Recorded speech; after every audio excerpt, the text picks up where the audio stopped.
सभी भक्तों को जय श्री हरि। आज हम लेकर आए हैं संपूर्ण विष्णु पुराण के प्रथम भाग का तीसरा और चौथा अध्याय।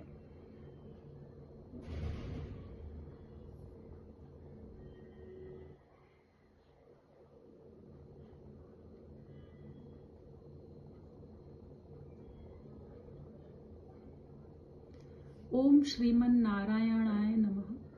नारायणं नमस्कृत्य नरं चैव नरोत्तमं देवी सरस्वती व्याप्तं ततो जयमुदीरयेत्। श्री विष्णु पुराण प्रथम अंश तीसरा अध्याय। ब्रह्मादि की आयु और काल का स्वरूप। श्री मैत्रेय जी बोले, हे भगवान, जो ब्रह्म निर्गुण अप्रमेय शुद्ध और निर्मलात्मा है, उसका सर्गादि का कर्ता होना कैसे सिद्ध हो सकता है। श्री पराशर जी बोले, हे तपस्वियों में श्रेष्ठ मैत्रेय, समस्त भाव पदार्थों की शक्तियां अचिंत्य ज्ञान की विषय होती हैं। अतः अग्नि की शक्ति उष्णता के समान ब्रह्म की भी सर्गादि रचना रूप शक्तियां स्वाभाविक हैं। अब जिस प्रकार नारायण नामक लोक पितामह भगवान ब्रह्मा जी सृष्टि की रचना में प्रवृत्त होते हैं, सो सुनो। हे विद्वन, वे सदा उपचार से ही उत्पन्न हुए कहलाते हैं। उनके अपने परिमाण से उनकी आयु 100 वर्ष की कही जाती है। उस 100 वर्ष का नाम पर है, उसका आधा परार्ध कहलाता है। हे अनघ, मैंने जो तुमसे विष्णु भगवान का काल स्वरूप कहा था, उसी के द्वारा उस ब्रह्मा की तथा और भी जो पृथ्वी, पर्वत, समुद्र आदि चराचर जीव हैं, उनकी आयु का परिमाण किया जाता है। हे मुनिश्रेष्ठ, 15 निमेष को काष्ठा कहते हैं। 30 काष्ठा की एक कला और 30 कला का एक मुहूर्त होता है। 30 मुहूर्त का मनुष्य का एक दिन रात कहा जाता है और उतने ही दिन रात का 2 पक्षयुक्त एक मास होता है। 6 महीनों का एक अयन और दक्षिणायन तथा उत्तरायण 2 अयन मिलकर एक वर्ष होता है। दक्षिणायन देवताओं की रात्रि है और उत्तरायण दिन, अर्थात दक्षिणायन देवताओं की रात्रि है और उत्तरायण देवताओं का दिन है। देवताओं के 12,000 वर्षों के सतयुग, त्रेता, द्वापर और कलयुग नामक 4 युग होते हैं। उनका अलग अलग परिमाण में तुम्हें सुनाता हूँ। पुरातत्व के जानने वाले सतयुग आदि का परिमाण क्रमशः 4, 3, 2 और 1000 दिव्य वर्ष कहलाते हैं। प्रत्येक युग के पूर्व उतने ही 100 वर्ष की संध्या बताई जाती है और युग के पीछे उतने ही परिमाण वाले संध्यांश होते हैं। हे मुनिश्रेष्ठ, इन संध्यांशों के बीच का कि जितना काल होता है, उसे ही सतयुग आदि नाम वाले युग जानना चाहिए। हे मुने, सतयुग, त्रेता, द्वापर और कली ये मिलकर चतुर्युग कहलाते हैं। ऐसे 1000 चतुर्युग का ब्रह्मा का एक दिन होता है। हे ब्रह्मन, ब्रह्मा के एक दिन में 14 मनु होते हैं। उनका कालकृत परिमाण सुनो। सप्तर्षि देवगण, इंद्र, मनु और मनु के पुत्र राजा लोग पूर्व कल्पानुसार एक ही काल में रचे जाते हैं और एक ही काल में उनका संहार किया जाता है। हे सत्तम, 71 चतुर्युग से कुछ अधिक काल का एक मनवंतर होता है। यही मनु और देवता आदि का काल है। इस प्रकार दिव्य वर्ष गणना से एक मनवंतर में 8,52,000 वर्ष बताए जाते हैं तथा हे महामुने, मानवीय वर्ष गणना के अनुसार मनवंतर का परिमाण पूरे 30,67,20,000 वर्ष है, इससे अधिक नहीं। इस काल का 14 गुना ब्रह्मा का दिन होता है। इसके अनंतर नैमित्तिक नाम वाला ब्राह्म प्रलय होता है। उस समय भूलोक, भुवरलोक और स्वर्गलोक तीनों जलने लगते हैं और महरलोक में रहने वाले सिद्धगण अति संतप्त होकर जनलोक को चले जाते हैं। इस प्रकार त्रिलोकी के जलमय हो जाने पर जनलोकवासी योगियों द्वारा ध्यान किए जाते हुए नारायण रूप कमल योनि ब्रह्मा जी त्रिलोकी के ग्रास से तृप्त होकर दिन के बराबर ही परिमाण वाली उस रात्रि में शेष शैया पर शयन करते हैं और उनके बीत जाने पर पुनः संसार की सृष्टि करते हैं। इसी प्रकार पक्ष, मास आदि गणना से ब्रह्मा का 1 वर्ष और फिर 100 वर्ष होते हैं। ब्रह्मा के 100 वर्ष ही उस महात्मा ब्रह्मा की परमायु है। हे अनग, उन ब्रह्मा जी का एक परार्ध बीत चुका है, उसके अंत में पाद्य नाम से विख्यात महाकल्प हुआ है। हे द्विज, इस समय वर्तमान उनके दूसरे परार्ध का यह वाराह नामक पहला कल्प कहा गया है। इति श्री विष्णु पुराणे प्रथमेशे तृतीयोऽध्यायः।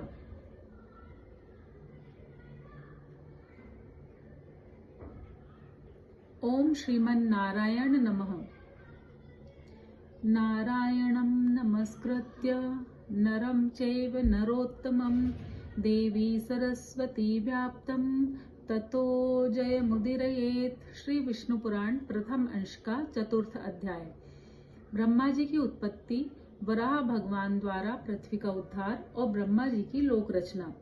श्री मैत्रेय बोले, हे महामुने, कल्प के आदि में नारायणाख्य भगवान ब्रह्मा जी ने जिस प्रकार समस्त भूतों की रचना की वह आप वर्णन कीजिए।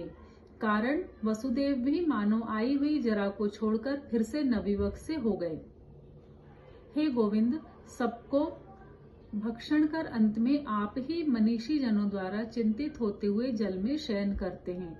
हे प्रभु, आपका जो पर तत्व है उसे तो कोई भी नहीं जानता, अतः आपका जो रूप अवतारों में प्रकट होता है उसी की देवगण पूजा करते हैं। आप परब्रह्म की ही आराधना करके मुमुक्षु जन मुक्त हैं। भला वासुदेव की आराधना किए बिना कौन मोक्ष प्राप्त कर सकता है? मन से जो कुछ ग्रहण संकल्प किया जाता है, चक्षु आदि इंद्रियों से जो कुछ ग्रहण विषय करने योग्य है, बुद्धि द्वारा जो कुछ विचारणीय है, वह सब आप ही का रूप है। हे प्रभु, मैं आप ही का रूप हूँ, आप ही के आश्रित हूँ और आप ही के द्वारा रची गई हूँ तथा आप ही की शरण में हूँ। इसीलिए लोक में मुझे माधवी भी कहते हैं। हे संपूर्ण ज्ञानमय, हे स्थूलमय, हे अव्यय, आपकी जय हो। हे अनंत, हे अव्यक्त, हे व्यक्तमय प्रभु, आपकी जय हो। हे परापर स्वरूप, हे विश्वात्मन, हे यज्ञपते, हे अनघ, आपकी जय हो। हे प्रभु, आप ही यज्ञ हैं, आप ही वषट्कार हैं, आप ही ओंकार हैं और आप ही अग्नियां हैं।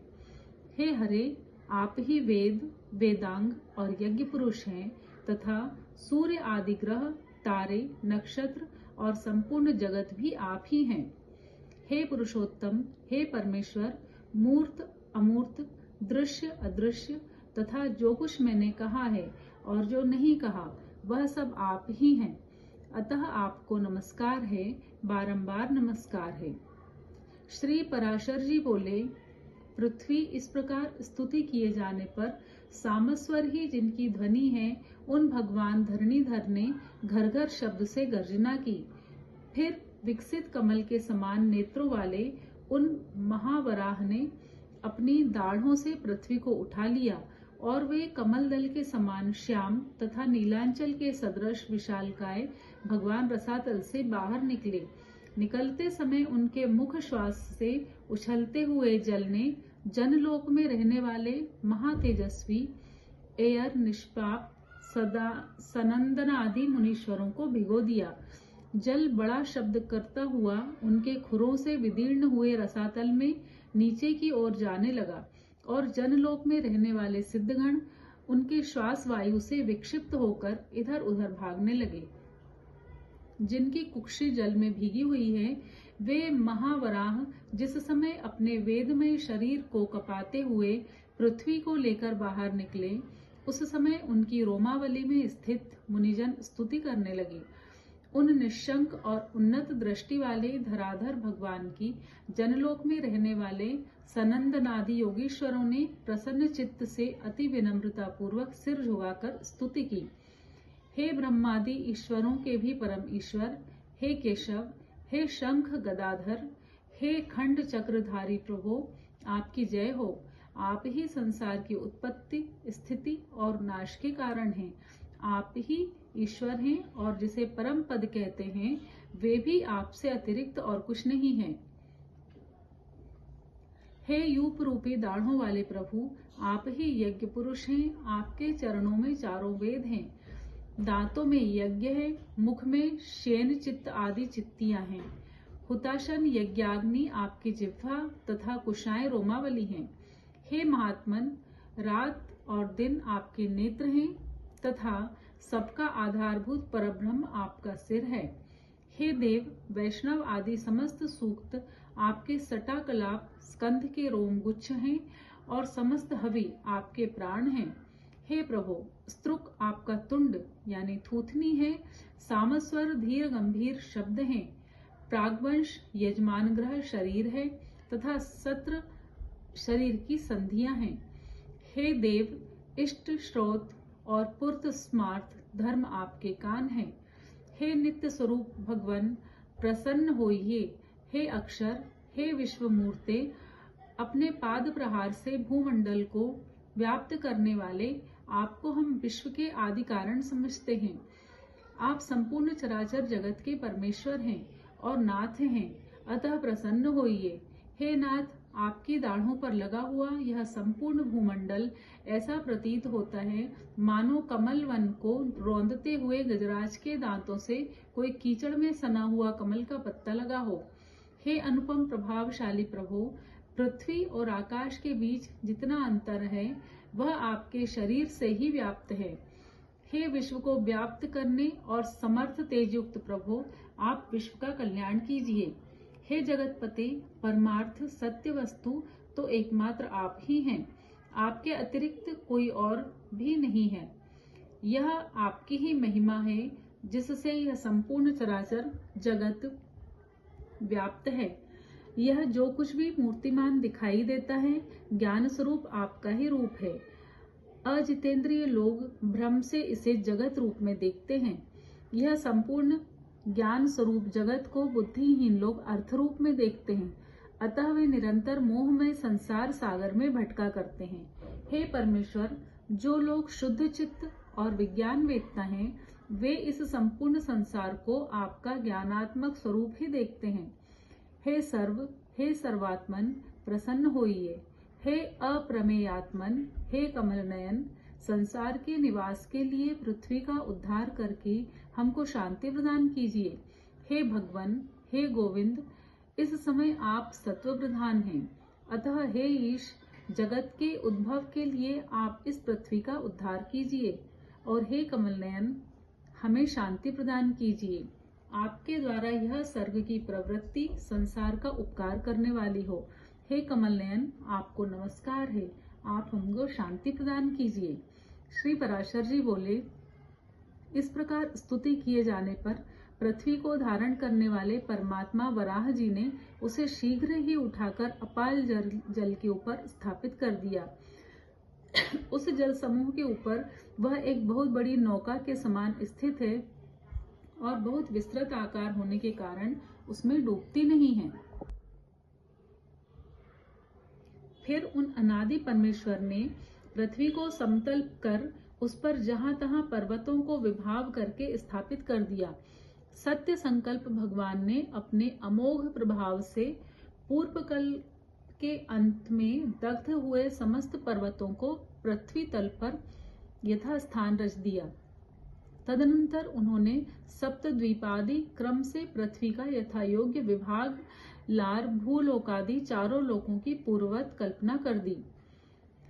फिर उन भगवान हरि ने रजोगुण से युक्त हो चतुर्मुखधारी ब्रह्मा रूप धारण कर सृष्टि की रचना की।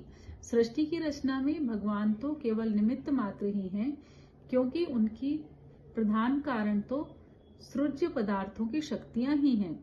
हे तपस्वियों में श्रेष्ठ मैत्रेय, वस्तुओं की रचना में निमित्त मात्र को छोड़कर और किसी बात की आवश्यकता भी नहीं है, क्योंकि वस्तु तो अपनी ही परिणाम शक्ति से वस्तुतः स्थूल रूपता को प्राप्त हो जाती है। इति श्री विष्णु पुराणे प्रथमेशो चतुर्थोऽध्यायः।